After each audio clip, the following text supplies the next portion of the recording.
Hello दोस्तों, आज हम लोग पढ़ेंगे बुद्धि निर्माण एवं बहुआयामी बुद्धि, construction of intelligence and multi dimensional intelligence.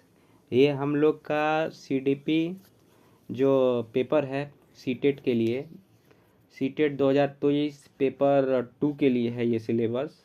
और इसमें हम लोग को पढ़ना है बुद्धि निर्माण एवं बहुआयामी बुद्धि। ठीक है, तो चलिए ये देखते हैं कि इसमें कितने क्वेश्चन आते हैं। सीटेट परीक्षा के विगत वर्षों के प्रश्न पत्रों का विश्लेषण करने से यह ज्ञात होता है कि यह अध्याय अत्यंत महत्वपूर्ण है। इस अध्याय से वर्ष 2012 में 6 प्रश्न, 2013 में 2 प्रश्न और 2014 में 5 प्रश्न तथा 2015 में 3 प्रश्न पूछे गए हैं। इस अध्याय के बहुबुद्धि सिद्धांत स्टर्नबर्ग गार्डनर के बुद्धि सिद्धांतों से सर्वाधिक प्रश्न पूछे जाते हैं। इससे हम लोग समझ सकते हैं कि ये जो हम लोग का चैप्टर है बहुत इम्पोर्टेंट है। तो चलिए हम लोग देखते हैं कि बुद्धि क्या होता है। बुद्धि इंटेलिजेंस शब्द का प्रयोग सामान्यतः प्रज्ञा, प्रतिभा, ज्ञान एवं समझ इत्यादि के अर्थों में किया जाता है। यह वह शक्ति है जो हमें समस्याओं का समाधान करने एवं उद्देश्यों को प्राप्त करने में सक्षम बनाती है। ठीक है, बुद्धि के संदर्भ में मनोवैज्ञानिकों में मतभेद है, फिर भी यह निश्चित तौर पर कहा जाता है कि यह किसी के व्यक्तित्व का मुख्य निर्धारक है, क्योंकि इससे व्यक्ति की योग्यता का पता चलता है। इसे व्यक्ति की जन्मजात शक्ति कहा जाता है, जिसके उचित विकास में उसके परिवेश की भूमिका प्रमुख होती है। मानव विकास की विभिन्न अवस्थाओं में बुद्धि के विकास में भी अंतर होता है।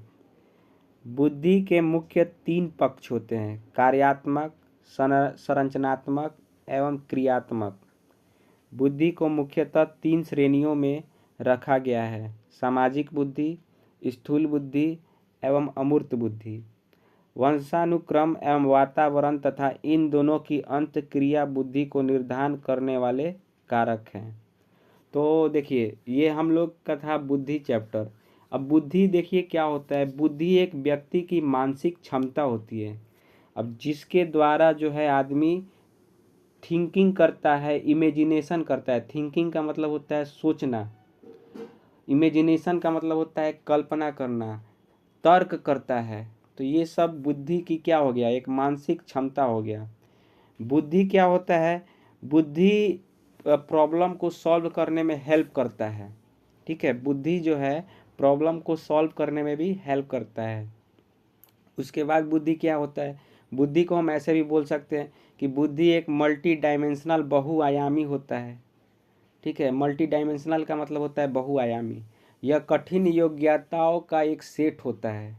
ठीक है, फिर उसके बाद हम लोग बोल सकते हैं कि बुद्धि जो है चेंजेबल होती है, यानी परिवर्तनशील होती है। बुद्धि में टाइम टू टाइम चेंजेज होते रहता है। ठीक है, फिर उसके बाद हम लोग बुद्धि के बारे में और पढ़ते हैं। बुद्धि अनुकलन स्थापित करने में हेल्प करती है। तो ये कुछ पॉइंट था जो कि बुद्धि के बारे में था। तो हाँ, और बुद्धि के बारे में हम लोग ये भी बोल सकते हैं कि बुद्धि जो है हेरिडिटी एंड इन्वायरमेंट और आनुवांशिक और पर्यावरणीय कारणों की जटिल प्रक्रिया का परिणाम होता है। अब यहाँ हेरिडिटी मतलब आनुवांशिकता का मतलब क्या हो गया, तो हेरिडिटी का मतलब होता है जो हमारे जीन्स होते हैं, जो हमारे पेरेंट्स के थ्रू हमें मिलते हैं। ठीक है, तो वो जो है उसी को हम लोग बोलते हैं हेरिडिटी। जैसे बोलते हैं कि इसकी बुद्धि जो है इसके पापा पे गई है, मम्मी पे गई है। ठीक है, और इन्वायरमेंट का मतलब क्या होता है, यानी जो हम लोग के पर्यावरण होते हैं आसपास, तो जो हम लोग के घर और आसपास इसका स्कूल इत्यादि के कारण जो हम लोग की बुद्धि पर प्रभाव पड़ता है, वही हम लोग क्या बोलते हैं उसको, इन्वायरमेंट। ठीक है, तो ये था बुद्धि। तो आशा करता हूँ बुद्धि आप लोग को समझ आई होगी।